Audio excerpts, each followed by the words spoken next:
Kausapin mo yan!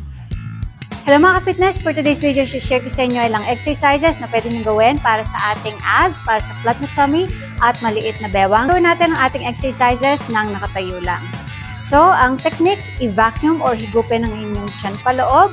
Ang ating first exercise, ang ating knee tuck. 1, 2, exhale when you bring your knees in. Keep your core engaged. Gawin nyo to ng 20 repetitions or 10 repetitions bawat leg. Next natin, ang ating knee to elbow.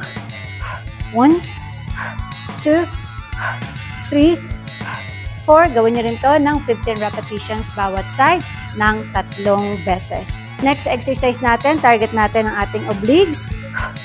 1, 2, 3, 4. Gawin nyo rin to ng 15 repetitions ng 3 beses magkabilaan. Ulitin nyo lang ating exercises ng 3 hanggang 4 na rounds. Depende sa inyong fitness level. Do this at least 3 times a week. Samahan ng calorie deficit kung kinakailangan. I'm Coach Helby. I'll see you in my next one. Kausapin mo yan! Hello mga ka-fitness! For today's video, share ko sa inyo ilang exercises na pwede nyo gawin para sa ating abs, para sa flat na tummy at maliit na bewang. Gawin natin ang ating exercises nang nakatayo lang. So, ang technique, i-vacuum or higupin ang inyong tiyan paloob.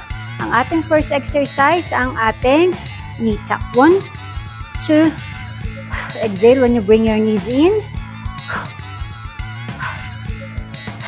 Keep your core engaged. Gawin nyo to ng 20 repetitions or 10 repetitions bawat leg. Next natin, ang ating knee to elbow. 1, 2, 3, 4. Gawin nyo rin to ng 15 repetitions bawat side ng 3 beses. Next exercise natin, target natin ang ating obliques. 1, 2, 3, 4. Gawin nyo rin to ng 15 repetitions ng 3 beses magkabilaan.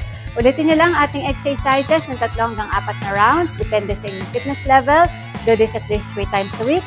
Samahan ng calorie deficit kung kinakailangan. I'm Coach Helby. I'll see you in my next one.